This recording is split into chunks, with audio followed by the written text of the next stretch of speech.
Bom dia para você. Bendito seja o nome de Jesus por esses últimos estudos que estamos tendo. Irmãos, eu estou impressionada com a mensagem do grande conflito. Nós já lemos ano após ano, só que nunca havíamos tido tanta visão sobre os mínimos detalhes desse livro. Que bênção de Deus para esses últimos dias.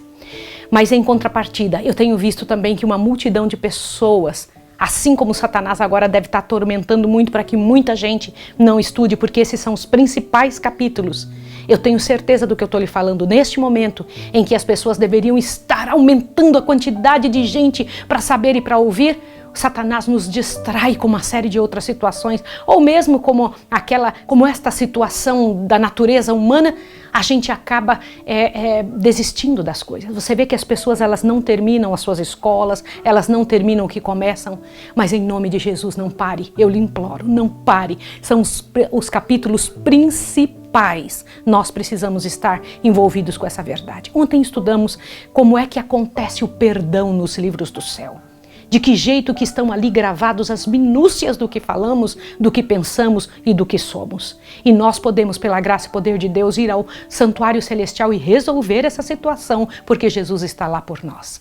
Hoje nós vamos estudar por que existe o sofrimento. Você vai entender de forma clara como é que o mal é erradicado, de que jeito que foi que Jesus fez isso. Eu vou orar por você agora. Vamos lá? Santo Deus e amado Pai, nós estamos nas Tuas mãos e rogamos a Ti a Tua bênção. Realiza a Tua obra de redenção em nossa vida, pela graça e pelo poder de Jesus. Em nome dEle, lançando essa oração para o lugar santíssimo agora, onde Jesus está por nós, é que eu rogo e agradeço. Amém. O seu programa A Tocha está começando.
Queridos, nosso estudo de hoje, ao nos explicar por que existe o sofrimento, nos dará uma visão clara, aberta, de como é que as coisas funcionam lá no céu, diante de Deus, a visão de Deus sobre o que acontece aqui na Terra. Para muitas pessoas, a origem do pecado e a razão de sua existência são causa de grande perplexidade. Veem a obra do mal, com seus terríveis resultados de miséria e desolação, e põe em dúvida como tudo isso pode existir sobre o reinado de um ser que é infinito em sabedoria, poder e amor. Você já ouviu algumas pessoas dizendo assim, se Deus é tão bom, por que é que Ele permite o mal? Hoje você vai entender isso. Se você já viu alguém dizendo isso, já ouviu alguém comentando isso, é tua chance de hoje explicar sobre isso. Eis um mistério para o qual não encontram explicação, e em sua incerteza e dúvida tornam-se cegos para verdades plenamente reveladas na palavra de Deus, a grande tocha do Senhor. Aqui estão as respostas. Estas respostas são essenciais à salvação. Existem os que em suas pesquisas concernentes à existência do pecado se esforçam por esquadrinhar aquilo que Deus nunca revelou. Existem coisas que Ele nunca disse. Por isso não encontram solução para suas dificuldades. E os que mostram tal disposição para dúvida e astúcia aproveitam-se disso como desculpa para rejeitar as palavras das Sagradas Escrituras. Outros, no entanto, deixam de ter uma compreensão satisfatória a respeito do grande problema do mal devido a terem a tradição e a interpretação errônea obscurecendo o ensino das Escrituras Sagradas. Eles não entendem o que a Bíblia fala relativo ao caráter de Deus, à natureza de seu governo, aos princípios que regem seu trato com o pecado. É impossível explicar a origem do pecado de maneira a dar uma razão à sua existência. No entanto, bastante se pode compreender em relação à origem, bem como a disposição final do pecado, para que se faça amplamente manifesta a justiça de Deus e a benevolência de Deus em todo o seu trato com o mal.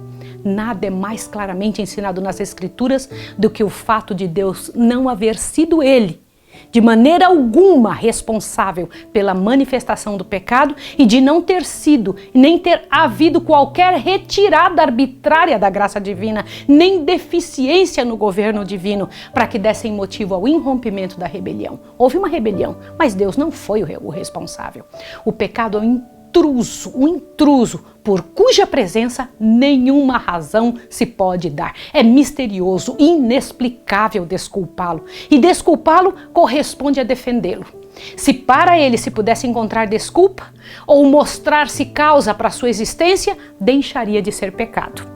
Nossa única definição de pecado é aquela que é dada na palavra de Deus. Você se lembra qual foi que nós estudamos anteontem? Quebrantamento da lei de Deus. É o efeito de um princípio em conflito com a grande lei do amor. É o fundamento do governo divino. Assim, antes da manifestação do mal, havia paz e alegria por todo o universo. Tudo estava em perfeita harmonia com a vontade do Criador. O amor a Deus era supremo, imparcial. O amor de uns para com os outros. Cristo, o Verbo, o unigênito de Deus, era um com o eterno Pai, um na natureza, no caráter e no propósito. E o único ser em todo o universo que poderia entrar nos conselhos e propósitos de Deus. Por Cristo, o Pai efetuou a criação de todos os seres celestiais.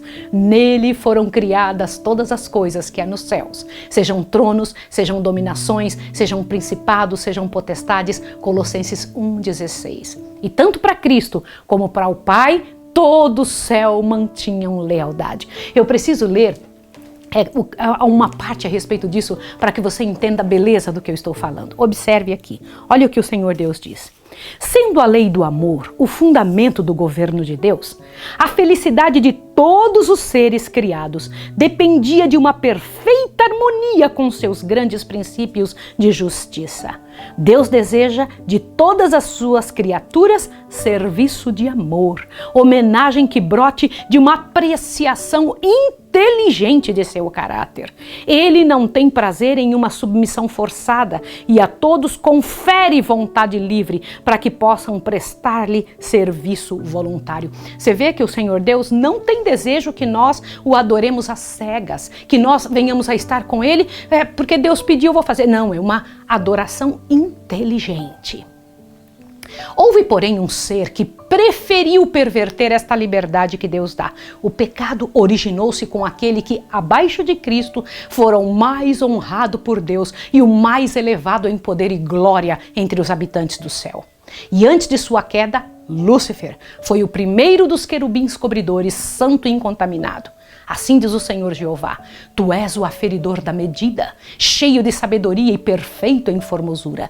Estavas no Éden, jardim de Deus, e toda pedra preciosa era a tua cobertura. Tu eras querubim ungido para proteger, e te estabeleci no monte santo de Deus estavas, no meio das pedras afogueadas andavas. Perfeito eras nos teus caminhos, desde o dia em que foste criado, até que se achou iniquidade em ti. Ezequiel 28, de 12 a 15. Lúcifer poderia ter permanecido no favor de Deus, ser amado e honrado por toda a hoste angélica, exercendo suas nobres faculdades a fim de abençoar outros e glorificar o seu Criador. Mas diz o profeta: elevou-se o teu coração por causa da tua formosura, corrompeste a tua sabedoria por causa do teu resplendor. Ezequiel 28, 17. Pouco a pouco, Lúcifer veio a condescender com o desejo de exaltação própria. Estimas o teu coração como se fora o coração de Deus. E tu dizias: acima das estrelas de Deus exaltarei o meu trono, e no monte da congregação me assentarei. Subirei acima das mais altas nuvens, e serei semelhante ao Altíssimo. Ezequiel 28, 6, Isaías 14, 13 e 14. Em vez de procurar fazer com que Deus fosse supremo nas afeições e lealdade de suas criaturas, era o esforço de Lúcifer conquistar para si o seu serviço e homenagem. E cobiçando a honra que o infinito Pai conferia a seu filho, este príncipe dos anjos aspirou ao poder cujo uso era prerrogativa de Cristo unicamente. O céu todo se regozijava com refletir a glória do Criador e celebrar o seu louvor. E enquanto Deus assim for honrado, tudo era paz e alegria. Uma nota dissonante, porém, deslustrava agora as harmonias celestiais. O serviço e exaltação em prol do eu, contrários ao plano do Criador, despertavam prenúncios de males nas mentes, para as quais a glória de Deus era suprema. Os concílios celestiais instavam com Lúcifer.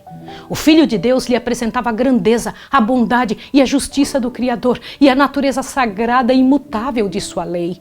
Deus mesmo havia estabelecido a ordem do céu e, afastando-se dela, Lúcifer desonraria o seu Criador, trazendo sobre si mesmo a ruína. Mas a advertência feita com amor e misericórdia infinitos unicamente suscitou o espírito de resistência. Lúcifer permitiu que prevalecesse a inveja para com Cristo e mais decidido ele se tornou. Que coisa terrível. Aqui, quando a gente lê sobre isso, é um negócio muito sério. O que é orgulho? Observe isso daqui para que você entenda. O orgulho de sua própria glória alimentava o desejo de supremacia. As elevadas honras conferidas a Lúcifer não eram apreciadas como um dom de Deus e não despertavam gratidão para com o Criador. Ele se gloriava em seu resplendor e exaltação e almejava ser igual a Deus. Era amado e reverenciado pela hóstia celestial. Anjos deleitavam-se em executar suas ordens e, mais que todos eles, estava revestido de sabedoria e glória. Todavia, o Filho de Deus era reconhecido como soberano do céu, igual ao Pai e poder e autoridade. Em todos os conselhos de Deus, Cristo tomava parte, enquanto Lúcifer não era permitido entrar em conhecimento dos propósitos divinos. Por quê? Perguntava o poderoso anjo. Deveria ter Cristo a supremacia? Por que é ele desta maneira mais honrado do que Lúcifer? Imagine, era ciúme, era inveja. Deixando seu lugar na presença imediata de Deus, saiu a difundir o espírito de descontentamento entre os anjos. Você já percebeu que é assim que nós fazemos? Quando a gente fica mal com uma coisa, quando a gente tem inveja, quando a gente se incomoda com alguém, a gente faz de tudo para depreciar o que a pessoa faz. Foi isso que Lúcifer fez. Operando em misterioso segredo e escondendo durante algum tempo seu intuito real, sob o disfarce de reverência a Deus, esforçou-se para suscitar um desgosto em relação às leis que governavam os seres celestiais, insinuando que elas impunham uma restrição desnecessária. Visto serem de natureza santa, insistia em que os anjos obedecessem aos ditames de sua própria vontade. Procurou arregimentar as simpatias a seu favor, propalando que Deus o tratara injustamente ao conferir honra suprema a Cristo. Alegava que, anelando maior poder e honra, não pretendia exaltação própria, mas procurava conseguir liberdade para todos os habitantes do céu. Olha que perigo! Dizia, olha, vocês se saírem de Deus vão ser livres, a fim de, por este meio, poder alcançar condição mais elevada de existência. Deus, em sua grande misericórdia, suportou longamente a Satanás. Você sabia isso? Ele foi longamente suportado no céu. Este não foi imediatamente degradado de sua posição elevada, quando a princípio condescendeu com espírito de descontentamento, nem mesmo quando começou a apresentar suas falsas pretensões diante dos anjos fiéis. Muito tempo foi ele conservado no céu. Reiteradas vezes lhe foi oferecido perdão sob a condição de que se arrependesse e submetesse, então ele permaneceria ali. Esforços que apenas o amor e a sabedoria infinitas poderiam conceber foram feitos a fim de convencê-lo de seu erro. O espírito de desabor nunca antes tinha sido conhecido no céu. O próprio Lúcifer nem sabia e nem via a princípio para onde estava a encaminhar-se. Não compreendia a verdadeira natureza de seus sentimentos.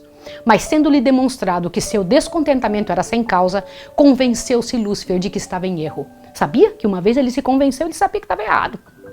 E de que as reivindicações divinas eram justas e de que as deveria reconhecer como tais perante todo o céu. Houvesse ele feito isso, e poderia haver salvo a si mesmo e a muitos anjos. Por esse tempo não havia ainda renunciado completamente à sua fidelidade para com Deus. Ainda que houvesse perdido a posição de querubim cobridor, teria sido reintegrado em seu mistério, teria sido reintegrado aos outros anjos, caso houvesse desejado voltar a Deus, reconhecendo a sabedoria do Criador e estivesse satisfeito por preencher o lugar a ele designado no grande plano de Deus. Mas o orgulho o impediu de submeter-se. Isso é muito sério. Persistentemente defendeu seu próprio caminho, sustentando que não havia necessidade de arrependimento, entregou-se por completo ao grande conflito contra seu Criador. Aí é a guerra aberta. Todas as faculdades de sua mente superior foram então aplicadas à obra de engano. A fim de conseguir as simpatias dos anjos que tinham estado sob suas ordens, ele fez o que ele pôde. Mesmo o fato de que Cristo o advertira e aconselhara foi permitido de maneira a servir a seus desígnios traidores. Àqueles cuja afetuosa confiança mais intimamente os ligava a ele, Satanás simulou haver sido julgado mal, que sua posição não fora respeitada e que se queria cercear-lhes a liberdade. Dessa falsa interpretação das palavras de Cristo, passou a prevaricação e a falsidade direta, acusando o Filho de Deus de intentar humilhá-lo perante os habitantes do céu. Procurou também criar uma falsa situação entre ele e os próprios anjos fiéis. Olhe bem, a todos quanto não pôde subverter e levar completamente para o seu lado, acusou-os de indiferença aos interesses dos seres celestiais. A mesma obra que ele próprio estava a fazer, atribuiu-a aos que permaneciam fiéis a Deus. E com o fim de sustentar sua acusação de injustiça por parte de Deus para com ele, recorreu à falsa interpretação das palavras e dos atos de Cristo. Era sua tática tornar perplexos os anjos pelos capciosos argumentos relativos aos propósitos divinos. Tudo que era simples, ele envolvia em mistério e, mediante artificiosa perversão, lançava a dúvida às mais compreensíveis declarações de Jeová. Seu elevado cargo, em tão íntimo contato com a administração divina, emprestava ainda maior força às suas alegações. E muitos eram induzidos a unir-se em rebelião contra a autoridade do céu. Mas Deus, em sua sabedoria, permitiu que Satanás levasse avante essa sua obra até que o espírito de dissabor amadurecesse em ativa revolta. Era necessário que seus planos se desenvolvessem completamente para que sua verdadeira natureza e tendência pudessem ser vistas por todos. Como anjo querubim ungido, Lúcifer fora altamente exaltado, grandemente amado pelos seres celestiais. Era forte sua influência sobre eles. O governo de Deus incluía não somente os habitantes do mundo, pasme para pensar agora, mas de todos os mundos que ele havia criado. E Satanás pensou que se ele pôde levar consigo os anjos do céu à rebelião, poderia também levar os outros mundos. E ardilosamente apresentava o lado da questão que lhe dizia respeito, empregando sofismas, fraude, a fim de atingir seus objetivos. Seu poder para enganar era muito grande, e disfarçando-se sob o manto da falsidade, obtivera vantagem. Mesmo os anjos fiéis não lhe podiam discernir perfeitamente o caráter, ou ver para onde estava levando essa obra. Satanás fora altamente honrado, sendo todos os seus atos de tal maneira revestidos de mistério que difícil era desvendar aos anjos a verdadeira natureza de sua obra. Antes que se desenvolvesse completamente, o pecado não parecia o mal que em realidade era. Até ali não ocorrera ele no universo de Deus e os seres santos não tinham qualquer concepção de sua natureza e malignidade. Não podiam discernir as terríveis consequências que resultariam de se pôr de parte a lei divina. Satanás, a princípio, ocultara sua obra sobre uma profissão capciosa de lealdade a Deus. Alegava estar procurando promover a honra de Deus e estabilidade em seu governo e o bem de todos os habitantes do céu, ao mesmo tempo em que incutia o descontentamento no espírito dos anjos a esses que eram subordinados a ele, dava astutamente a impressão de que estava procurando remover as discórdias e o dissabor. Quando insistia em que se fizessem mudanças na ordem e nas leis do governo de Deus, era sob o pretexto de serem elas necessárias a fim de preservar a harmonia no céu. Que mente essa de Satanás!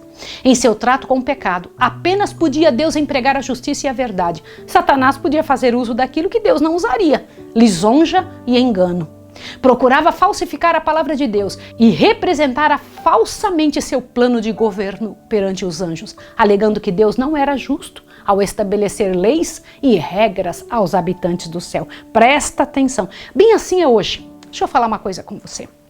Do jeito que foi no céu, é hoje também. Pessoas que não estão próximas de Deus acham que regras são um problema, que regras não se precisa para certas pessoas, que não precisa isso, que toda essa força, toda essa pressão, entendem como pressão as regras que Deus coloca em sua palavra e na vida das pessoas que devem lhe servir. Então Lúcifer dizia que Deus não era justo ao estabelecer as leis e regras aos habitantes do céu, exigindo que suas criaturas submissão e obediência. Estava meramente ele dizia que Deus estava procurando exaltação de si mesmo. Portanto, deveria ser demonstrado perante os habitantes do céu, bem como a todos os outros mundos, que o governo de Deus é justo e perfeita sua lei. Satanás fizera parecer que estava procurando promover o bem do universo. O verdadeiro caráter do usurpador e seu objetivo real deveriam ser por todos compreendidos. Você precisa entender essa discórdia do coração dele. Observe isso daqui.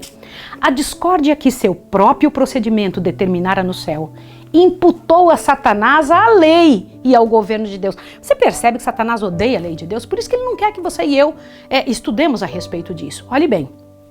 Todo mal, declarou ele, ser resultante da administração divina. Quis dizer, olha, se vocês não tivessem feito isso, eu não teria sentido isso. Olha que sério. Alegou ser seu próprio objetivo melhorar os estatutos de Jeová. Portanto, necessário era que demonstrasse a natureza de suas pretensões, provando o efeito de suas propostas mudanças na lei divina. Ai, que arrogância! Achou que poderia... Olha, eu vou melhorar o governo de Deus. Ó.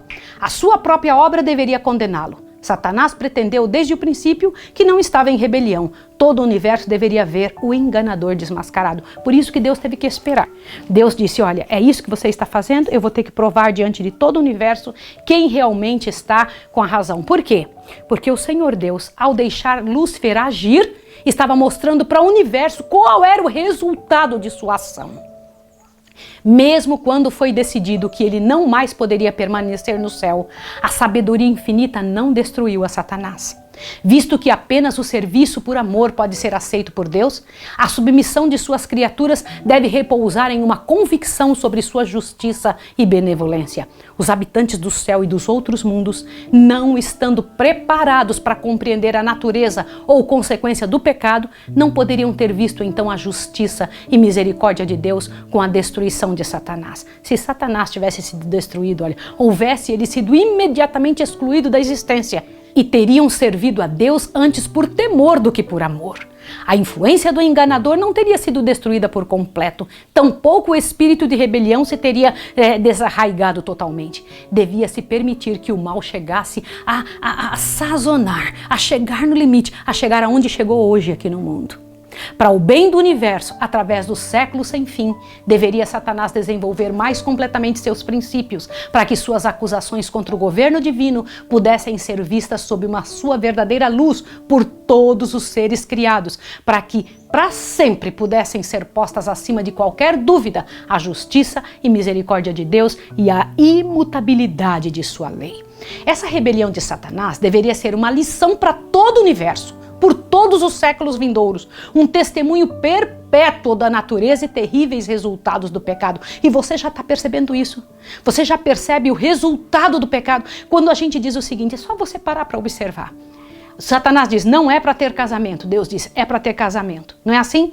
E qual é o resultado de não ter casamento? Qual é o resultado de dizer que você mesmo pode escolher a sua sexualidade? Qual é o resultado da homossexualidade? Qual é o resultado de dizer, eu mando no meu corpo, eu tiro um filho ou deixo o filho? Qual é o resultado disso? Como tem sido? Você tem que parar para pensar qual o resultado de criar os nossos filhos de acordo com a nossa cabeça e não com a cabeça de Deus. De acordo com os ditames que Satanás colocou da psicologia moderna. Você tem que pensar sobre resultados do pecado. As consequências do governo de Satanás, seus efeitos tanto sobre os homens como sobre os anjos, mostraria qual o fruto de rejeitar a autoridade divina.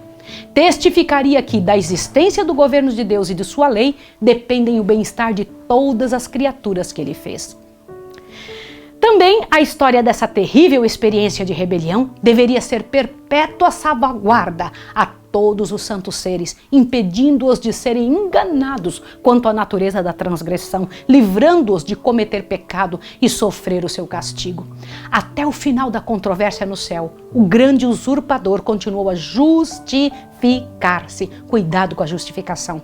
Quando foi anunciado que, juntamente com todos os que com ele simpatizavam, deveria ser expulso das habitações da bem-aventurança, o chefe rebelde confessou então ousadamente seu desdém para com a lei do Criador. Reiterou sua pretensão de que os anjos não necessitam ser dirigidos, mas que deveriam ser deixados a seguir sua própria vontade, que sempre os conduziria corretamente. Denunciou os estatutos divinos como restrição à sua liberdade, declarando ser de seu intento conseguir a abolição da lei e que, livres dessa restrição, as hostes do céu poderiam entrar em condições de existência mais elevada e mais gloriosa. Deixa eu parar aqui. Viu que Satanás desde o céu já queria abolir a lei? Então quem foi que aboliu a lei? Quem tirou a lei do nosso mundo? Quem foi que tirou a lei da tua casa? Quem foi que tirou a lei do coração dos homens? Pare para pensar sobre isso. Concordando entre eles mesmos, Satanás e sua hoste lançaram a culpa de sua rebelião inteiramente sobre Cristo, declarando que se eles não houvessem sido acusados, não teriam se rebelado. Para pensar sobre isso. Isso é muito sério. Quantos de nós dizemos assim: olha, eu só me revoltei, só fiz tal coisa porque você fez tal coisa. Eu só deixei essa casa porque você fez tal coisa. Eu adulterei porque tal... Não existe isso. Se você justificar os teus atos, se você der desculpas para os teus atos, não tem solução para você. Estará repetindo o que Satanás fez. Muito sério, não é? Muito sério isso. Olha bem. Assim, obstinados e arrogantes em sua deslealdade, procurando em vão subverter o governo de Deus, ao mesmo tempo que, blasfemando, pretendiam ser vítimas inocentes do poder opressivo, o arqui-rebelde e seus seguidores foram afinal banidos do céu. O mesmo espírito que produziu a rebelião no céu ainda inspira a rebelião na terra. Satanás tem continuado com os homens o mesmo estratagema que adotou em relação aos anjos. Seu espírito ora reina nos filhos da desobediência. Semelhantes a ele, procuram romper com as restrições da lei de Deus, pretendendo liberdade aos homens por meio da transgressão dos preceitos da mesma. Você que está me ouvindo, que já ouviu um pastor dizer que a lei não é para ser guardada. Você que está aí, que de alguma forma prefere confiar em homens e não na palavra de Deus, em nome do Senhor. Isso é Satanás falando para você. É Satanás dizendo para o seu coração que a lei não é para ser guardada, que existe uma parte dela que foi abolida, que Jesus aboliu. Mentira, isso não existe. Isso é estratagema de Satanás, foi ele que inventou isso já desde o céu. A reprovação do pecado suscita hoje ainda o espírito de ódio e resistência. Quando a consciência é advertida pelas mensagens divinas, Satanás leva os homens a justificar-se e a procurar simpatia de outros em seu caminho de pecado. Em vez de corrigirem seus erros, indignam-se contra aqueles que os reprova, como se fora ele a causa da dificuldade da pessoa. Desde o de justo Abel até o nosso tempo, esse é o espírito que tem sido manifestado para com todos os que ousam condenar o pecado. Preciso ler isso aqui para você, olha só, presta atenção nisso. Quando eu paro para pensar nessas coisas, meu coração fica muito impressionado. Pela mesma representação falsa do caráter divino, por ele dada no céu, fazendo com que Deus fosse considerado severo e tirano, Satanás induziu o homem a pecar. E logrando ser bem-sucedido nisso, declarou que as injustas restrições de Deus haviam motivado a queda do homem, assim como determinava a sua própria rebelião. Esse é um tremendo de uma armadilha que nós passamos também, de achar que nós temos razão de agir como agimos. Mas o próprio Eterno proclama em seu caráter: Jeová o Senhor, Deus misericordioso e piedoso, tardio em iras, grande em beneficência e verdade, que guarda a beneficência em milhares e perdoa a iniquidade, a transgressão e o pecado, e que ao culpado não tem por inocente. Êxodo 34, 6 e 7. Banido Satanás do céu, declarou Deus a sua justiça e manteve a honra de seu trono.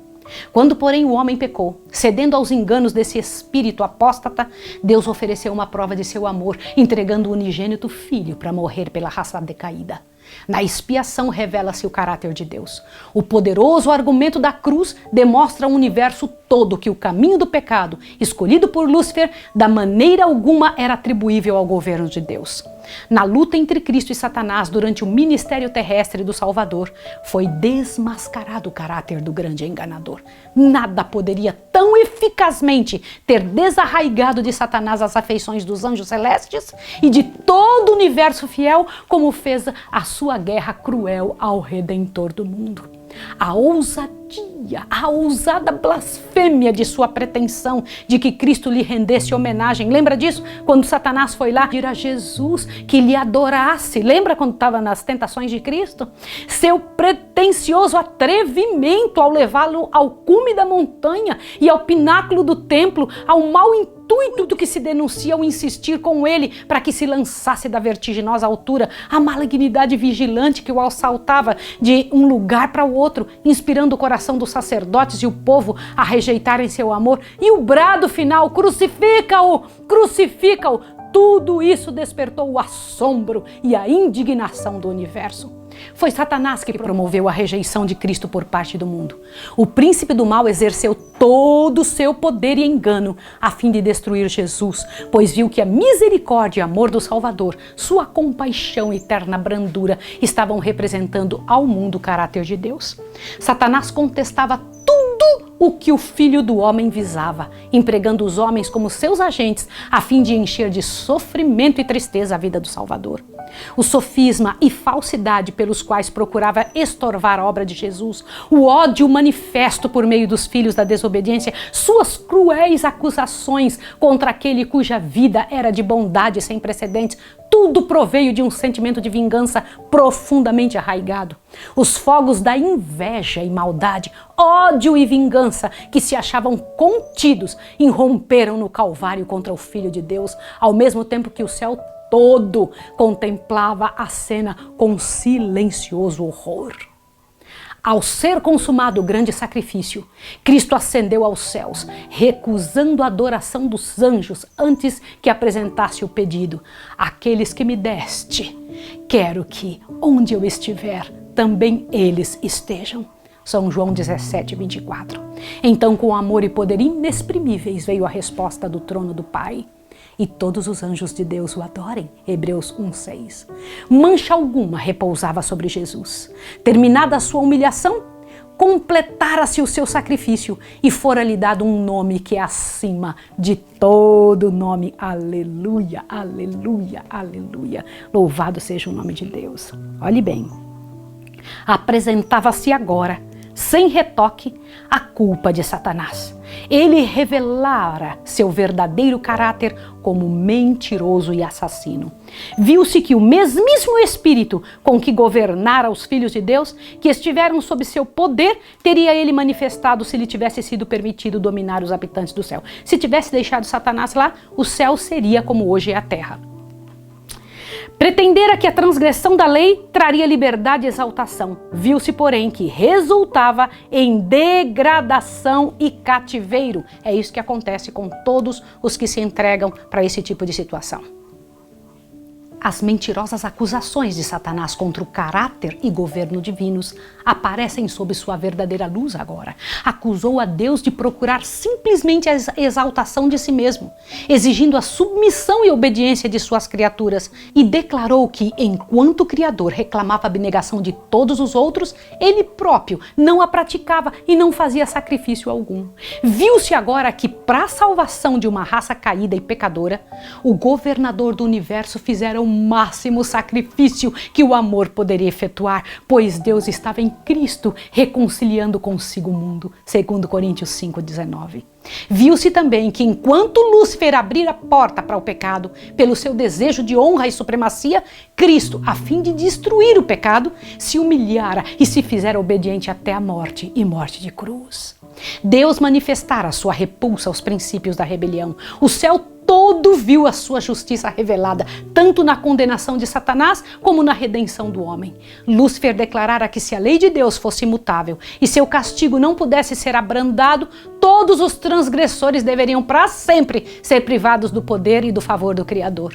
Alegava que a raça pecadora se colocara para além da redenção e, consequentemente, era a sua legítima presa. A morte de Cristo, porém, era um argumento em prol do homem, argumento que não se poderia refutar. A pena da lei recaiu sobre aquele que era igual a Deus, ficando livre o homem para aceitar a justiça de Cristo e, por uma vida de arrependimento e humilhação, triunfar como Filho de Deus sobre o poder de Satanás. Assim Deus é justo e justificador de todos os que creem em Jesus. Aleluia! Mas não foi meramente para efetuar a redenção do homem que Cristo veio à terra e aqui sofreu e morreu. Veio para engrandecer a lei e torná-la gloriosa. Não somente para que os habitantes deste mundo pudessem considerar a lei como esta deveria ser considerada, mas para demonstrar a todos os mundos do universo que a lei de Deus é imutável. Pudessem seus requisitos ser postos de lado e o Filho de Deus não necessitaria então haver dado sua vida para expiar a transgressão da mesma. A morte de Cristo prova ser ela imutável e o sacrifício a que o amor infinito induziu o Pai e o Filho, a fim de que os pecadores pudessem ser salvos, demonstra o universo todo e nada menos que este plano de expiação teria bastado para fazer que a justiça e a misericórdia são o fundamento da lei e do governo de Deus. Na execução final do juízo, ver-se-á que nenhuma causa existe para o pecado. Quando o juiz de toda a terra perguntar a Satanás: por que te rebelastes contra mim e me roubastes os súditos do meu reino? O originador do mal não poderá apresentar resposta alguma. Toda boca se fechará e todas as hostes rebeldes estarão mudas. A cruz do Calvário, ao mesmo tempo em que declara ser imutável a lei, proclama ao universo que o salário do pecado é a morte. No brado agonizante do Salvador, está consumado, soou a sentença de morte de Satanás. Decidiu-se então o grande conflito que durante tanto tempo estivera em andamento e confirmou-se a extirpação do mal. O Filho de Deus transpôs os umbrais do túmulo, a fim de que pela morte aniquilasse o que tinha o império da morte, isto é, o diabo. Hebreus 2,14. O desejo de exaltação própria por parte de Lúcifer levara-o a dizer: acima das estrelas de Deus exaltarei meu trono, serei semelhante ao Altíssimo, declara Deus, e te tornei em cinza sobre a terra, e nunca mais será para sempre. Isaías 14, 13 e 14, Ezequiel 28, 18 e 19. Quando vier aquele dia, ardendo como forno, todos os soberbos, todos os que cometem impiedade serão como palha, e o dia que está para vir os abrasará, diz o Senhor dos Exércitos, de sorte que não lhe deixará nem raiz e nem ramo. Malaquias 4:1. O universo todo terá sido testemunha da natureza e resultados do pecado. E seu completo extermínio, que no princípio teria acarretado o temor dos anjos, desonrando a Deus, reivindicará agora o seu amor e estabelecerá sua honra perante a totalidade dos seres que se deleitam em fazer a sua vontade e em cujo coração está a lei divina. Jamais o mal se manifestará de novo. Diz a palavra de Deus: não se levantará por duas vezes a angústia. Naum 1:9. Aleluia! A lei de Deus, que Satanás acusara de jugo de servidão, será honrada como a lei da liberdade. Uma criação experimentada e provada nunca mais se desviará da fidelidade para com aquele cujo caráter foi perante eles amplamente manifesto como expressão de amor insondável e de infinita sabedoria. Aleluia! Louvado seja o nome de Deus! Que você agora, ao saber e entender perfeitamente como começa o mal, como se desenvolve o mal, possa erradicá-lo da sua vida, colocando Jesus no trono, Jesus dentro da sua casa. Em nome de Jesus, pela graça que é no nome de Jesus, segura na tua mão a oportunidade de servir ao Senhor. Amanhã nós vamos estudar o pior inimigo do homem e como vencê-lo, para que você possa compreender quem é o pior inimigo do homem. É uma chance que estamos tendo de estudar estas verdades. Eu vou orar com você agora, dizendo em nome de Jesus que Deus te abençoe, que Deus te fortaleça para a graça e para a misericórdia do Senhor. Vamos orar? Senhor Deus do Universo, louvado seja o teu nome. Abençoa essa pessoa em casa. Ajude para que ela faça esse trabalho missionário de passar avante estas verdades. Que ela não fique só para ela e que hoje, Pai de amor, ao ajoelhar-se, lembre-se do lugar santíssimo onde Jesus está por nós e que pela graça e poder de Deus está provado que o mal não presta. Em nome de Jesus. Amém.